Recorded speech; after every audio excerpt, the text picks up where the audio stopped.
تاني ترند او بالنسبه لي زي ما بقول لكم خرافه، ان السيكا بلاست او السيكابيو او اي حاجه اللي فيها السيكا من اي براند ده بتاع لاروش، ان نستخدم النوع ده من الكريمات اللي هو المفروض مضاد للالتهاب وان هو بيزود الهيلينج. احنا المفروض في العادي استخدامه جروح، حروق، بعد الليزر. دلوقتي طالع ترند ان احنا نستخدمه كمرطب عشان يخلي البشره زي السيراميك. هو ده بالم، ده اصلا تقيل جدا على البشره يعني، ولكن هو استخدامه كتير هيسد المسام وهيطلع حبوب زي البنسينول. هو البنسينول مثلا مش مضر، لكن استخدامه بطريقه غلط على البشره بيطلع حبوب.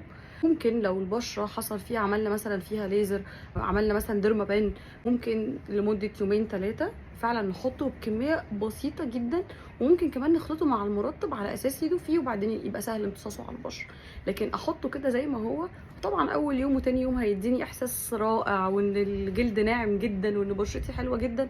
يومين ثلاثه يعدوا وهنلاقي بقى بدات تظهر بثور بيضاء وبثور سوداء. نستخدمه في حاجته، هو لمضاد للالتهاب، هو بيساعد على الالتئام، هو بيستخدم بعد الاسكار، يستخدم بعد الليزر، يستخدم بعد حرق. ومش بعد الحرق على طول كمان، ده حاجه تانية. بعد الحرق بكام يوم وحطينا كريمات الحرق والدنيا تمام، ممكن انه بيهدي الالتهاب ويساعد على الالتئام.